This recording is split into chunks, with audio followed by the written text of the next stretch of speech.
Hello everyone, आज है 8 अप्रैल और आज इस वीडियो में हम बात करने जा रहे हैं सुज़लॉन एनर्जी के बारे में। 8 रुपए का शेयर है, पैनी स्टॉक है ये। और हाल फिलहाल में ही काफी बड़ा मैनेजमेंट चेंजेस हुआ है। एक सीईओ ने रिजाइन दिया और उसकी जगह नए सीईओ ने पदभार संभाला है। वीडियो में बातचीत करेंगे सुज़लॉन को लेकर कि भैया कंपनी में चल क्या रहा है, पैनी स्टॉक्स है और क्या लॉन्ग टर्म में ये सर्वाइवेबल है भी कि नहीं। और देखो, मैं मानता हूं कि आने वाले दौर में जो ग्रीन रेवोल्यूशन है वो काफी अच्छा होने वाला है, लेकिन ये उसमें कितना बड़ा प्लेयर होगा ये सवाल जरूर है। वीडियो को वो शुरू करूं उससे पहले अगर आपने अभी तक चैनल को सब्सक्राइब नहीं किया है तो प्लीज अभी इसे सब्सक्राइब कर लीजिए, क्योंकि आगे भी बहुत सारे वीडियोस हैं जो आपको काफी ज्यादा हेल्प करेंगे। तो सुज़लॉन का शेयर 8 रुपए 15 पैसे का है और काफी बड़ी क्वांटिटी में शेयर ट्रेड हुए थे थर्सडे को। यहाँ पर 3 करोड़ से भी ज्यादा की क्वांटिटी में शेयर ट्रेड होते नजर आए। काफी बड़ी क्वांटिटी है ये। और सुज़लॉन अगर आप देखो पिछले एक महीने में, तो पिछले एक महीने में 5% की गिरावट भी है। टूट के बिखरा था, बिखर के 7 रुपए पर आया, लेकिन फौरन वहां से बाउंस बैक कर गया। अगर आप देखो पिछले एक साल में तो 25 से 26% की गिरावट है। और एक बड़ी गिरावट इससे पहले भी हमने देखी, 5.5 पे गया, वापस तेजी दिखाकर ये 11 11.5 पे चला गया, वापस गिरा, ये 7 रुपए पर आया, वापस अभी ऊपर उठने की कोशिश कर रहा है। अगर बात करी जाए पिछले 5 सालों में तो भैया सुज़लॉन अगर आप देखो तो काफी बड़ी गिरावट थी। पैनी स्टॉक था ये। 2019 में अगर हम बात करने जाए तो 2 रुपए से भी कम कीमत पे ट्रेड कर रहा था। उसके बाद बड़ी रफ्तार दिखाई थी इसने, फिर गिर गया, फिर तेजी बनी है यहाँ पर। तो देखना इंटरेस्टिंग होगा कि इस बार अगर हम देखें 2019 से तो ये लगातार अपवर्ड ट्रेजेक्टरी दिखा रहा था। अब यहां से ये ऊपर जाएगा कि नहीं, ये एक सबसे बड़ा सवाल है। सुज़लॉन की अगर हम बात करें तो एक बड़ी अपडेट्स यहाँ पर ये भी थी कि भैया सीईओ ने बड़ा रिजाइन किया था यहाँ पर।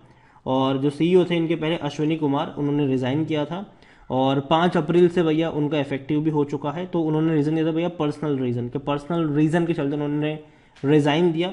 और दूसरी तरफ सुज़लॉन में एक नए सीईओ को अपॉइंट भी कर लिया गया, जो कि देखा जाए तो काफी बड़ी बात भी है यहाँ पर। और देखो, सुज़लॉन को लेकर मैं बात करूंगा तो उतना बड़ा चेंजेस मुझे लग नहीं रहा है, ठीक है। और कहीं ना कहीं देखो, सीईओ का निकलना और दूसरे का आना एक बड़ा चेंज जरूर है, लेकिन उतना बड़ा भी नहीं है सुज़लॉन जैसे कंपनी में। ये मैं मान के चला हूँ अभी शॉर्ट टर्म के लिए।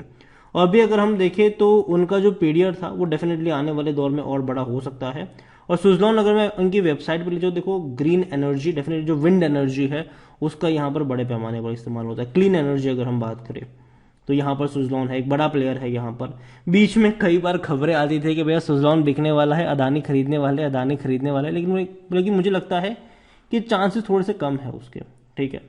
हालांकि सुज़लॉन अदानी का, मतलब अदानी इनके क्लाइंट जरूर है, अदानी ग्रीन इनका क्लाइंट है सुज़लॉन का, लेकिन खरीदेंगे ये अभी से कोई नहीं कह सकता है। विंड एनर्जी इनका सबसे बड़ा कहते हैं कि भैया रिसोर्सेज कह लो इनकम का, वो विंड एनर्जी वाली अब जो सोल्यूशन प्रोवाइड करवाते हैं वही है। लेकिन प्रॉब्लम सुज़लॉन की भी यह है कि भैया डेट बहुत ज़्यादा था सुज़लॉन के ऊपर, जिसकी वजह से कंपनी की हालत खराब हुई। अगर हम बात करने जाए सुज़लॉन की तो सुज़लॉन में यहाँ पर इनके सबसे पहले इनसाइडर ट्रांजेक्शन समरी अगर आप देखो तो लास्ट कुछ ट्रांजेक्शन जो है वो बिकवाली के हैं और ज़्यादा बड़ी क्वांटिटी के वो ट्रांजेक्शन थे। इतना ही नहीं, डिविडेंड अगर हम देखें तो भैया कंपनी इतनी छोटी है कि डिविडेंड पे नहीं करेगी। आप देखिए 2008 में आखिरी बार पे किया था, उसके बाद कोई भी डिविडेंड पे नहीं किया है। रेवेन्यू देखो तो गिर रहे थे, 2018 से 20 तक गिरते गए, लेकिन 2021 और 22 में एक अच्छा जंप हमने रेवेन्यू में देखा। 8,000 करोड़ का रेवेन्यू गिर के 3,000 करोड़ से भी नीचे चला गया, लेकिन बाद में वो 3,345 करोड़ रहा और बाद में ये 6,580 करोड़ रहा। और अभी देखो, डेफिनेटली एक बड़ा फायदा सुज़लॉन को मिला जरूर था 2022 में, लेकिन 23 में अगर हम देखें तो पहले इनका कॉन्ट्रैक्ट देखना जरूरी है। अब देखिए, एक झटके में रेवेन्यू बढ़ गए थे अगर आप देखो यहाँ पर, लेकिन अभी क्या हुआ, रेवेन्यू श्रिंक हो गए। जो रेवेन्यू क्वार्टरली 2,475 करोड़ हो गए थे वो गिरकर 1,400 करोड़ पर आ गए, मतलब श्रिंक आया है इनके रेवेन्यू में। और ये सही साइन नहीं, अच्छा साइन नहीं है इनके लिए। तो 2023 में अगर आप देखोगे तो रेवेन्यू आपको कम नजर आएंगे 22 के मुकाबले। सेम चीज प्रॉफिट के लिए भी है। आप देखेंगे तो कंपनी जो थी वो लॉस में भी थी और काफी ऑड इवन काइंड ऑफ इसका प्रॉफिट है। जैसे कि 37 करोड़ का प्रॉफिट रहा, फिर 204 करोड़ का लॉस हो गया, फिर 2,433 करोड़ प्रॉफिट। ये एक झटके में कोई बड़ा अमाउंट था जो आया था यहाँ पर। बाद में 57 करोड़ और 78 करोड़ का प्रॉफिट है। देखो, पिछले 2 क्वार्टर के प्रॉफिट अच्छे हैं, मैं मानता हूँ यहाँ पर, लेकिन देखना होगा कि भैया ये कंटिन्यू रह पाते हैं कि नहीं। क्योंकि इससे पहले भी देखो तो 37 करोड़ का प्रॉफिट था, फिर वापस लॉस में आ गया, तो ये चीज़ देखनी ज़रूरी है कि भैया कंपनी के प्रॉफिट कितने वक्त तक सही रहते हैं, या फिर quarter on quarter, year on year growth आती भी है कि नहीं यहाँ पर, और अगर वो नहीं होगा तो प्रॉब्लम है यहाँ पर। सुज़लॉन अगर हम देखें तो भैया कंपनी जो है वो उसका जो पी रेशियो 4.80 का है, सेक्टर पी 49 का, सस्ता कह सकते हो आप इसको, लेकिन फिर भी कोई भी एनालिस्ट खरीदारी करने की बात नहीं कर रहा है यहाँ पर। होल्डिंग को अगर लेकर अगर हम देखें, शेयर होल्डिंग की अगर हम बात करें, तो प्रमोटर के पास 14.50% की होल्डिंग है। अब उसमें भी एक प्रॉब्लम है कि प्रमोटर की ऑलमोस्ट 80% से भी ज़्यादा की होल्डिंग गिरवी पड़ी हुई है। 11.71% की जो होल्डिंग है प्रमोटर की वो गिरवी है यहाँ पर। 0.22% म्यूचुअल फंड्स लेकर बैठे हैं। डोमेस्टिक के पास 5.61% की होल्डिंग है। एफआईएस के पास 7.65% की होल्डिंग है। देखो, डोमेस्टिक और एफआईएस के पास अच्छी खासी क्वांटिटी मैं कहूंगा कि देखने को मिल रही है, लेकिन दूसरी तरफ रिटेल्स की बात करें तो बहुत बड़ी क्वांटिटी है 26.67, और अदर पार्टीज यहाँ पर पता नहीं कौन है ये लोग, लेकिन बड़े एचएनआईज हो सकते हैं यहाँ पर 45.35% की बड़ी होल्डिंग लेकर बैठे हैं ये। तो काफ़ी बड़ी होल्डिंग देखा जाए तो अदर पार्टीज के पास है। और अगर हम देखें तो भैया सुज़लॉन में डेफिनेटली अदर पार्टीज और रिटेल की तरफ से देखा जाए तो पहले बड़ी क्वांटिटी देखे तो उनके पास थी, डोमेस्टिक इंस्टीट्यूशन के पास थी, एफआईएस के पास थी, लेकिन उन्होंने बड़ी क्वांटिटी बेची है और खरीदारी हुई है अदर पार्टीज में, ज़्यादा खरीदारी हुई है।